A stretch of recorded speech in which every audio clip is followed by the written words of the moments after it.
পেট আমার গামছা দেখাই নটাইছে কিছু বলে আমার খালি ধাক্কা দিই আমার পাশে বসেছি। তারপরে উল্টা দেওয়ার পরে আমি কোন জায়গায় চলে গেছি, নিচে গেছি, জানলাতে বাড়ি গেছি, ওই জায়গায় ছিলাম। তাই এরা মা হয়েছে, মা ধাক্কা দিয়েছে, আমি উপরে চলে গেছি। মানুষজন চিপাচি পেয়েছিল, ওই সময় মা আর বাড়াইতে পারে নাই, সবাই সাঁতার কাটতে কাটতে তেমন গেছি। এটা তো মানে সবার চেয়ে খারাপ লাগতেছে আমাকে যে আমার হলো বাস্তি বাসুরের মেয়ে। মানে ও এত ভালো ছিল, আমার মনে হয় ফ্যামিলিতে এরকম ভালো মানুষ ছিল না। ও যেরকম মায়াদারি ছিল আর যেরকম ভালো ছিল, ওই জন্য কষ্ট করে গেছে, ওই জন্য আজকে তার এই অবস্থা হইলো। আল্লাপের বাঁচাইলে আমি শুনলাম কি যে ওই ইসির ওই বাসের জানালা, ওই বাসের কাজ নাকি ভাঙিয়ে গেছে, ওই জায়গায় মানে এইভাবে খারাপ পড়ছে। ওই সময় হলো ওই উপর ফেলে ধাক্কা দিছে, ও নাকি ওই সময় বাড়াইয়া শেষে সাঁতার দিছে। মানে আগেটা ব্যাগ বাসে উঠলো, ব্যাগ বাসে ওঠার পরে হাসে ও উঠলো, উঠে হারলে হাসিল আমাকে এটা আত্মীয় চেনে না সে যে কে হাসে, হে জাপ দিল একবার একজনের ধরার জন্য, আর ওর গামছা দিল, ও গামছা দিয়ে হাসে দৌড়ে উঠেছে হাসে। আর সকালবেলা হে আইসে যে আমি তো জানি না জামাইকের ভাগ্নির ছাওয়া লয়, আমি তো জানি না, আমি আরও মানে এমনি গ্রামের মানুষ মনে করি আদর করে উঠেছি।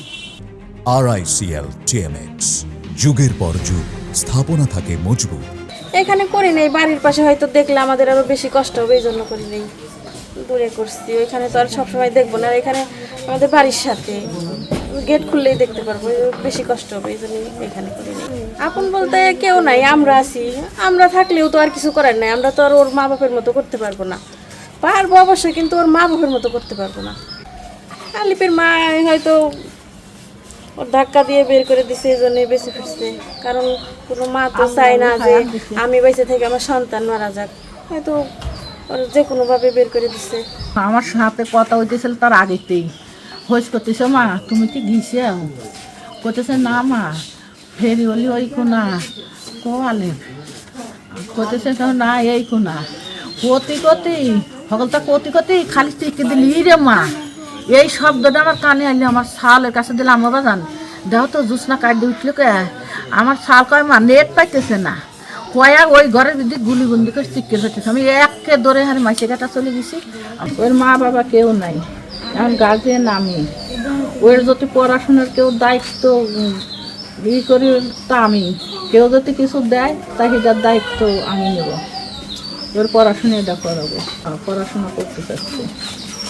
তাছাড়া সম্ভব না, না আমার কষ্ট নেই, আমার তো আর দুটো সাল করে দেখায়, ওরা তো আর এই পড়াশোনার খরচ দিবে পারবি না, তাহলে আমার এই এতিম তো পোষা লাগবে। আমরা এতিম ওই নানা যদি বাইসে থাকতো 6 বছর আগে হলে নানা স্টাফ করে মারা গেছে।